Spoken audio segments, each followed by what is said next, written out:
डिडवाना कुचामन जिले के छोटी खाटू में जैन श्वेतांबर तेरा पंथ धर्म संघ का 162वां मर्यादा महोत्सव भव्य रूप से आयोजित हुआ।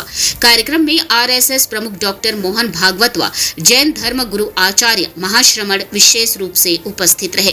भागवत ने आचार्य महाश्रमण के दर्शन कर आशीर्वाद लिया तथा मंच से संवाद किया।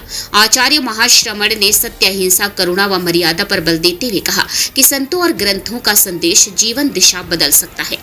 संघ प्रमुख मोहन भागवत ने मर्यादा, अनुशासन व नैतिक मूल्यों को राष्ट्र प्रगति की नींव बताते हुए कहा कि कई समस्याओं का समाधान केवल कानून नहीं बल्कि धर्म और मूल्यों से होता है।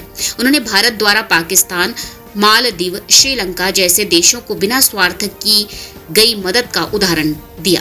कार्यक्रम में देश भर से बड़ी संख्या में श्रद्धालु, तेरा पंथ समाज के सदस्य और संघ कार्यकर्ता उपस्थित रहे। मंच पर अरुण जैन, जशवंत खत्री, निम्बाराम सहित वरिष्ठ पदाधिकारी मौजूद रहे। अंत में आयोजन समिति ने डॉक्टर भागवत को स्मृति चिन्ह भेंट कर सम्मानित किया। अब पुलिस है तो नगर में शांति के लिए कभी लाठी भी उनको उठानी पड़ेगी। कुछ मान लो व्यक्ति हैं, वे नगर में अशांति कर रहे हैं, तो बढ़िया जब शांति से समझाएं, मान ले, बहुत बढ़िया तो यही है। पर वे मानते नहीं है, जनता को परेशान कर रहे हैं। अब वहां पुलिस को लाठी दिखानी पड़े, वो मजबूरी में थोड़ा करना पड़ता है, ऐसा मान लें। वहां भी साध्य है, वो शांति है। साध्य हिंसा नहीं, साध्य अशांति नहीं है, साध्य शांति है। उस साध्य को पाने के लिए पहला तो प्रयोग है भी समझाओ शांति से, वो गड़बड़ न करें। एक बार कह दिया, दो बार कह दिया, फिर मानते ही नहीं है, तो उस शांति के साध्य के लिए भी थोड़ी लाठी दिखानी पड़ सकती है, डंडा दिखाना पड़े, थोड़ी कड़ाई करनी पड़े, ताकि वो आम जनता की शांति में विघ्न पैदा न हो। तो कहीं कहीं शांति के लिए भी कड़ाई का उपयोग करना पड़ सकता। अब देश पर कोई हमला करने की बात आई, अब पहली बात तो मेरा यही मानना है, मैं तो खैर साधु हूं, तो साधु की तो एक अहिंसा महाव्रत की बात है कि अहिंसा की नीति रहे। मैं राजनीति की दृष्टि से भी विचार करूं कि देश की नीति में अहिंसा रहे, अहिंसा की पॉलिसी रहे कि भी चला करके हम किसी पर आक्रमण नहीं करें, किसी भी देश पर हमारा देश चलाकर आक्रमण नहीं करे। यह मूल नीति यह रहे कि हम अहिंसा में विश्वास करें कि सबके साथ मैत्री रहे, पड़ोसी देशों के साथ मैत्री रहे, हम हिंसा में जाएं ही क्यों। तो यह मूल नीति तो यही रहनी चाहिए। परंतु कभी लगे कि देश की सुरक्षा में खतरा आ रहा है, देश की जनता की शांति में खतरा आ रहा है, तो प्रयास तो यह करें भाई कोई कुछ नहीं करना पड़े, शांति से काम हो जाए, समझौता वार्ता से काम हो जाए। पर सारे प्रयास फेल हो जाते हैं तो फिर देश की सेना को शस्त्र भी हाथ में लेने पड़ सकते, क्योंकि भी कि देश के नागरिकों की रक्षा करना हमारा कर्तव्य है।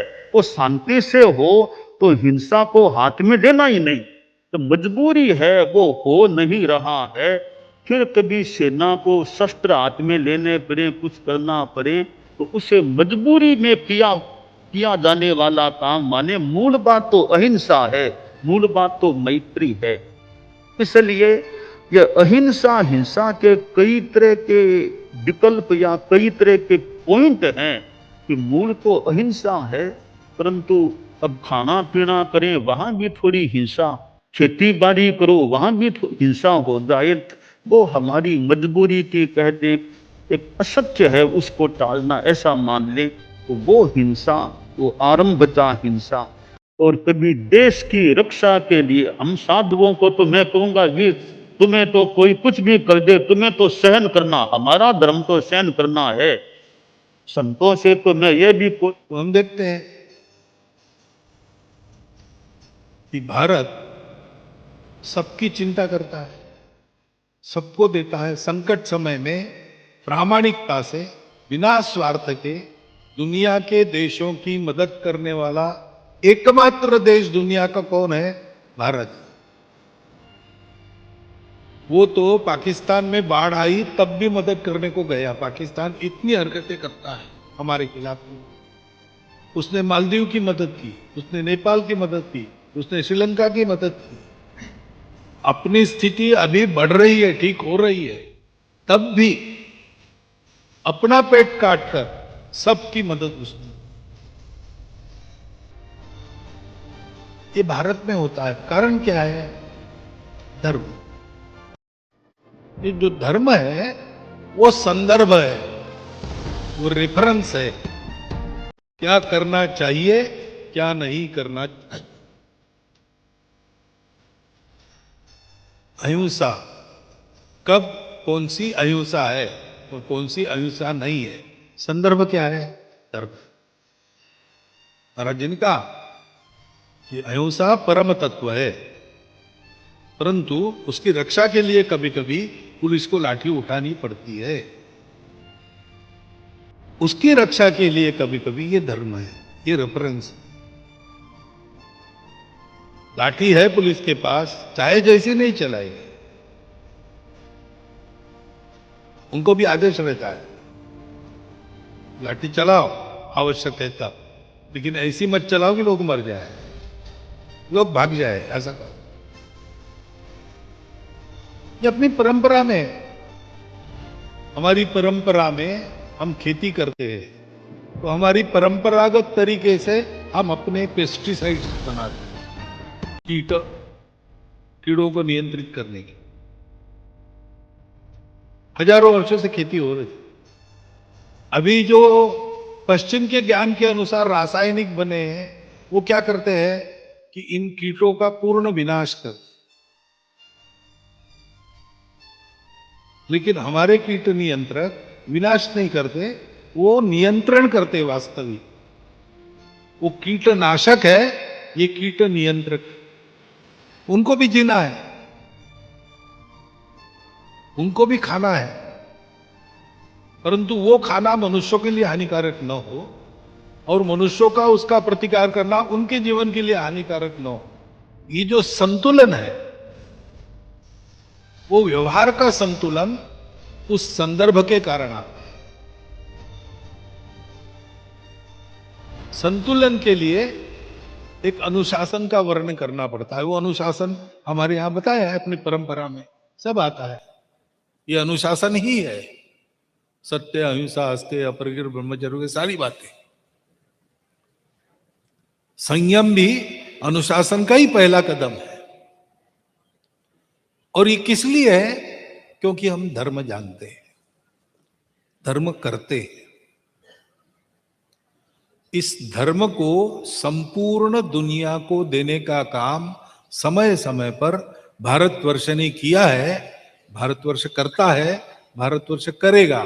वो भारतवर्ष का ईश्वर प्रदत्त कहिए या जिनको ईश्वर नहीं मालूम या मानना नहीं है, नियति प्रदत्त कहिए, ये कर्तव्य है। मैं मनसुख सेठिया, मर्यादा महोत्सव व्यवस्था समिति का यहाँ का अध्यक्ष हूँ। वास्तव में छोटी खाटू ग्रामवासियों की इच्छा थी कि इस मर्यादा महोत्सव के अवसर पर मर्यादाओं का जो उत्तम आचरण करते हैं ऐसे व्यक्तित्व को एक कार्यक्रम में बुलाया जाए। तो परम पूज्य आचार्य पर्व ने तो महान कृपा की थी कि यहाँ 10 दिवसीय प्रवास और मर्यादा महोत्सव की घोषणा की। इसमें परम पूज्य ने सरसंघचालक मोहन भागवत जी का आना इस कार्यक्रम में और अधिक निखार लाता है।